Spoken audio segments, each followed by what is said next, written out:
નમસ્કાર, જોહાર. વાત કરીશું વલસાડ જિલ્લાના ધરમપુર તાલુકાની. ધરમપુર તાલુકાનું ખારવેલ ગામ. ખારવેલ ગામમાં વાવ ફળિયું છે. વાવ ફળિયામાં 15 થી 20 જેટલા આદિવાસીઓના ઘરો છે અને આદિવાસીના ઘરો છે ઘરે જવા માટેનો રસ્તો બિલ્ડર દ્વારા બંધ કરી દેવાયો છે.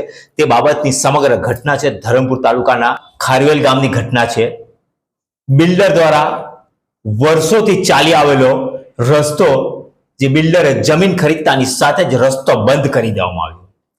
ગ્રામજનોનું કહેવું છે કે રસ્તા પર એ રસ્તો ડામરનો બનાવ્યો હતો અને રસ્તા ઉપર આજની તારીખે પણ તમને ગરનારા નાખેલા દેખાય છે. પંચાયતનો રસ્તો છે, પંચાયતમાં નોંધાયેલો રસ્તો છે, પણ બિલ્ડર પોતાની મનમાની, પોતાના પૈસા અને પોતાના પાવરના જોરે આ ગરીબ આદિવાસીઓને ગાંઠતા નથી અને પોતાનો હક જમાવી ત્યાંથી કોર્ડન કરી લીધું છે, તાર ફેન્સિંગ કરી લીધું છે અને રસ્તો ફળિયામાં જવાનો બંધ કરી દીધો છે. રસ્તો બંધના લીધે કમસે કમ 20 થી 25 જેટલા ઘર, એટલે કે 20 થી 25 પરિવારોને ખૂબ મોટો વેઠવાનો વારો આવી રહ્યો છે.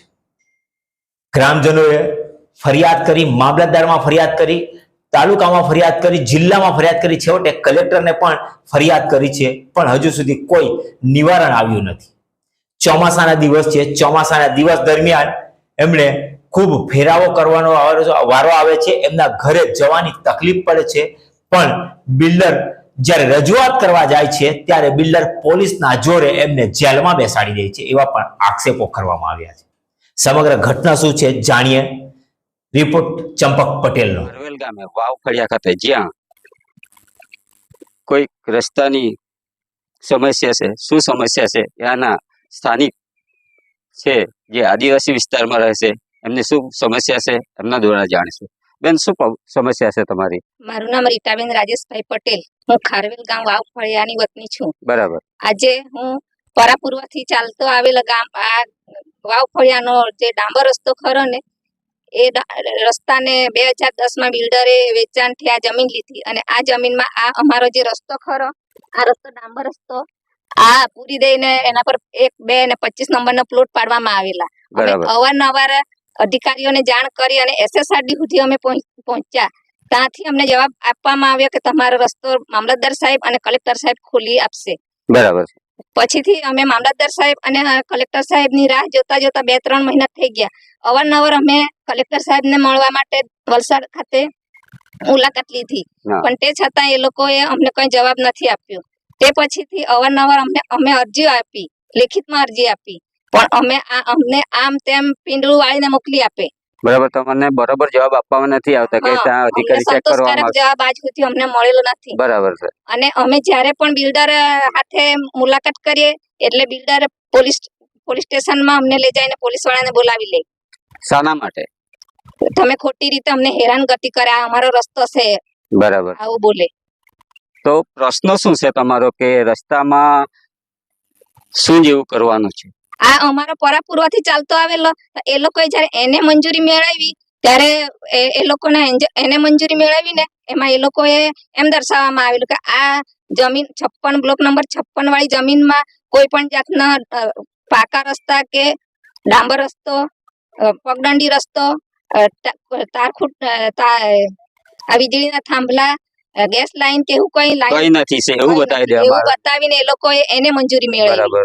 હાલે બી રસ્તો અહીંયા છે જ ને? હાલે સ્થળ પર રસ્તો છે અને પાઇપલાઇન છે, ગેસ લાઈન છે, બધું બરાબર સ્થળ પર છે. તમે જોઈ શકો છો અહીંયા પણ હાલે પણ આપણે નજરે કેમેરામેનને કહીશ કે હાલે પણ અહીંયા એક નારું છે જે આપણને દેખાય છે. આ હાલે પણ રસ્તાને આજુબાજુમાં નારું દેખાય છે, જે ડામર બનાવેલો છે એ રસ્તો પણ દેખાય છે. અહીંયા આવેલા બીજા ભાઈઓ બી છે, એ લોકોને બી પૂછીએ, જાણીએ એમના. તમારું નામ ભાઈ? સુરેશભાઈ ચિમનભાઈ દેસાઈ. હા. વાવફળિયું. બરાબર છે. હા, બોલો. સમસ્યા શું છે તમારે? સમસ્યા સાહેબ અમારે છે ને આજે 50-100 વર્ષ, મારે ઉંમર 55 વર્ષ. આ દાદા પૂર્વજોનો રસ્તો છે કે? હા, દાદા પૂર્વજોનો પહેલાનો રસ્તો આજ એક જ રસ્તો છે અમારા ફળિયામાં. બરાબર છે. બીજો કોઈ રસ્તો નથી ને મારા ફળિયામાં બધી ગરીબ વ્યક્તિ જીવે છે સાહેબ. બરાબર. આજે કોઈ બોલવા તૈયાર નહીં મળે. બરાબર. આજે અમારથી એટલી વિકટ પરિસ્થિતિ કે કોઈ કહી જ નહીં શકે. બરાબર સાહેબ લોકો કહે કે તમારે આ વસ્તુ અમારું છે એ રીતે બિલ્ડર કે આજે મને એટલું દુઃખ થાય કે રૂપિયા ખર્ચીને બિચારાનો અમારા ગરીબની પ્રજાને મારી નાખવાનો ધંધો કરી નાખ્યો. આજે સાહેબ એ વિચાર કરીએ કે આ 100 વર્ષથી આ રસ્તો છે મારો ને આજે અમે એટલા લડ્યા અમારા જોડે લડતા ભાઈ બી એના અંદર ઘૂસી ગયા. બરાબર હા, એ ભલે બીજી રીતે ગયા હોય પણ એની જગ્યા 1 એકર 14 ગુંઠા હતી. હા એના જોડે લડ્યા, રસ્તો લડ્યા. આ રીટાબેન જોડે 1 એકર 14 ગુંઠા એમની જ જગ્યા છે, હર્ષદભાઈ રવિયાભાઈ પટેલ. ને એ બિલ્ડર જોડે કે મારી જગ્યા મેં વેચી દીધી છે બરાબર એમ કરીને મેં છૂટી પાડી લીધી. એ હવે મારા જોડે લડતો નથી, બરાબર છે. એ બાજુમાં જ રહી છે. ના અને મારા ફળિયાને બધા પૈસા ખખડાવીને લડ્યા હા ને હવે એ અલગ છૂટો પડી ગયો બરાબર છે. ને મારા ફળિયાને બધાને છૂટા પાડી દીધા ને ગમે તેવી ખોટી સાઈન લે છે. હા ને મારા કુટુંબમાં બી 2 ભાઈના ખોટી સાઈન લીધી છે. આ ભાઈ બરાબર. જે ફરી ગયા ને આ- બિલ્ડરે સાઈન કરાવી લીધી. આ રસ્તા વિશે તમારે શું કેવું છે? આ રસ્તા વિશે સાહેબ અમારે આજીવન રસ્તો આ ખુલ્લો રાખવો મહેરબાની. બરાબર છે. હા, ને અમારે બીજો રસ્તો જોઈતો નથી. અચ્છા, તો તમારા જોડે બિલ્ડર શું વાત કરે છે આ રસ્તા બાબતે? બિલ્ડર એમ કહે છે કે તમને આ રસ્તો આપી દે, કોર્ટ બનાવી આપીએ. તો અમને કોર્ટ બી નથી બનાવી પણ એ લોકો પાછો રસ્તો હતો ને એ રસ્તો ચાલુ કરી દીધો અત્યારે. બરાબર અને અમને એટલું દુઃખદ છે કે સાહેબ મારે ત્યાં કોઈ ભણેલા નથી, હા. અનપઢ છે બરાબર. ને અનપઢની સાઈન ખોટી કરાવી લે. ને આ ભાઈ એટલા ભણેલા છે કે વકીલ જેવા છે. ના ના, એ તો રહ્યા બિલ્ડર એટલે એ તો એ લોકોનું કામ તો કરી જ લે હા, છે. ખોટું કરાવી નાખ્યું. બરાબર છે. ને અહીંયા વાવ ખરાબો ને આ રસ્તા પડેલા ને આ નાળા છે સાહેબ બરાબર અત્યારે હાલની તબક્કામાં. ને આજે મારા પપ્પા બધા જે વડીલ હતા ને બધા ગુજરી ગયા. આ ખાલી જુવાનિયા છોકરા જ છે. બરાબર. હા, તમારું નામ? મારું નામ રમેશભાઈ લાખણભાઈ અટ્ટાર. હા. આ જગ્યા અમારી વડીલો પાજી છે, બરાબર. લીગલી છે, રસ્તો બી લીગલી છે. એના પાસે પહેલા રસ્તો હતો, પછીથી એ લોકોએ 56નો બ્લોક પાડ્યો તો એ 15 પૈકી સર્વે નંબર 15 પૈકીમાં એ આવે છે બરાબર ને પછી એને 56માં બ્લોકમાં આવે છે. હમ. ના એ રસ્તો જૂનો પુરાણો અમારે વડીલો પાજી છે.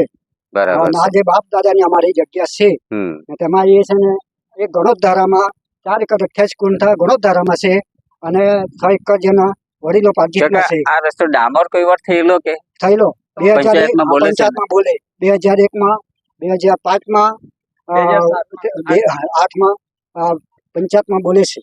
રસ્તો ડામર બની ચૂક્યો છે અને અંધારામાં લાખીને આ રસ્તો નથી એમ બતાવી દે અને એના ડોક્યુમેન્ટ રેડી કરવામાં આવ્યા છે. અહીંયા બીજા પણ ભાઈઓ છે, એમની જોડે વાત કરીશું.